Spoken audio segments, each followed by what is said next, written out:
the thing I want to point out is it appears to me that especially in the Middle Eastern countries where the Shiite Islam is very strong, where they believe in the doctrine of the 12th Imam, who is supposed to be the Mahdi to appear, that they are beginning to believe that it's connected to this white horse rider. And I think that it's bizarre, but it's also extremely interesting because, again, to traditional Christian theology, the white horse rider would be the man identified as the Antichrist. And we've done some studies on Antichrist, and it doesn't necessarily mean, when we use Antichristos, it means anti is always against, but there's other meanings to that in Hebrew, isn't there? It doesn't just, well, explain that to people. Well, I mean, some people have the idea that Antichrist means that he is an imposter, a prototype. He's saying he's Jesus. Right. He's saying I'm the Messiah, etc., etc. Right. Now, the way I see it, Perry, is that he is anti-Messiah. He is against, because we need to understand that to understand the book of Revelation, you've got to understand the book of Genesis. Isaiah 46:10 talks about how God has from the beginning revealed the end. And so in the very beginning, what you see is two opposing seeds, two opposing, personalities, etc. Cain, Abel, Esau, Jacob, Ishmael, Isaac. They are related, but they oppose one another. And so I see it as the Messiah, or excuse me, the anti-Messiah is against, he opposes. He opposes God in his temple and those who worship there. How would you oppose the true Messiah, which we know biblically is Jesus, Yeshua?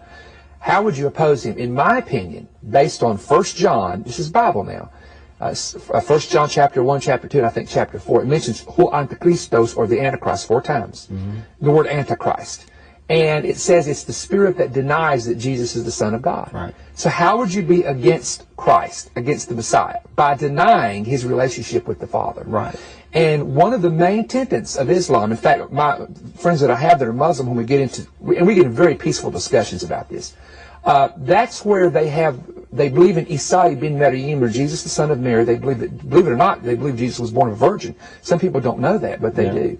And they believe he was a prophet. They believe he was a prophet. They believe that even the Quran mentions Mary, esteems her highly. So we have all that there. But they have a real block there in saying, how could God have a son when Allah is not begotten, nor does he begot? Now, when President Tom speaks in front of the UN General Assembly tomorrow, you'll likely hear all the typical rhetoric about how peaceful they are and blah-de-blah-de-blah-de. But if his previous addresses are any indication, the media will probably ignore what is perhaps the most important part of his speech. Here he is at the UN in 2005.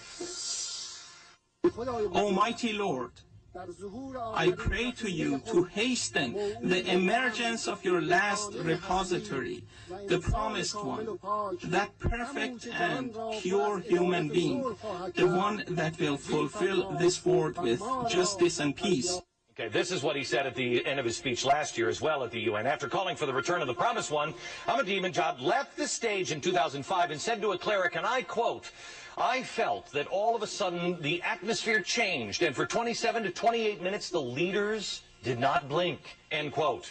President Ahmadinejad has been quietly talking about his belief, and this is important that you understand this, that we are in the end days.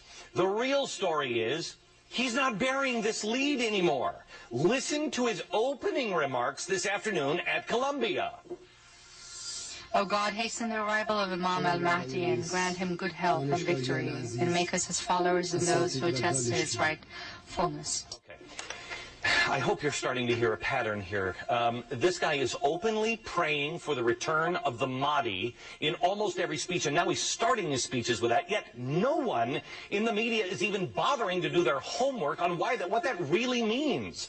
Basically, think of the Mahdi as the Shiite Muslim version of the second coming of Jesus Christ. But unlike Christians, the Twelvers, as they're called, President Tom is a Twelver, believe that they can hasten the Mahdi's return by creating the right conditions for it.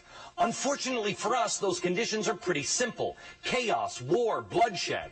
Because only then can the Mahdi return with peace and justice. Think about that. Ahmadinejad must usher in chaos and war before he can fulfill his destiny. That is why he wants a nuclear program. That is why he threatens Israel in the West. And that is why he's killing our soldiers in Iraq. To him, the United States is the only thing stopping the war and chaos that he needs. And believe it or not, that makes us the great Satan otherwise known in the West to you and me as the literal Antichrist. When your politics are your religion, it is impossible to understand one without first understanding the other. I can see anti-Messiah is saying, yes, Jesus is good, he's a prophet or a good man, but he is not what you think he is. Right, and the bottom line is that there are some in the Islamic world who could consider you and I, and a lot of our Jewish brethren, to be infidels. Mm-hmm. And amongst these group, in these so-called fundamentalists and radicals, pockets of places around the world, yeah, they feel like that you and I and others like us are infidels, and that we are the enemy, and it is their mission, commissioned by the Quran, they believe, to go and to destroy us. And that's why America, as we talked last week, is such a target, because they see America as a Christian nation. Right. And there again, we don't know the percentage. Some say it may be 2 to 5% of the whole group that would think that way. But 2 or 5% in the world, when you have 1.4 billion followers, could be as high as 100 to 200 million easy. Well, so that's again, there we go into why, because they say, why would they attack us? We've done nothing. But it's just the fact that it's a belief, it's an attack on the religious. Well, notice they always link us with Israel. Right. Why is that? It's because of we have this book in common, by and large. Right. Well, the other thing I felt was that evil men, evil people, are going to try to do evil things to us and to others during the last part of this year. I don't know whether it'll be in the fall or September or later on, but it'll be the second half somehow of 2007.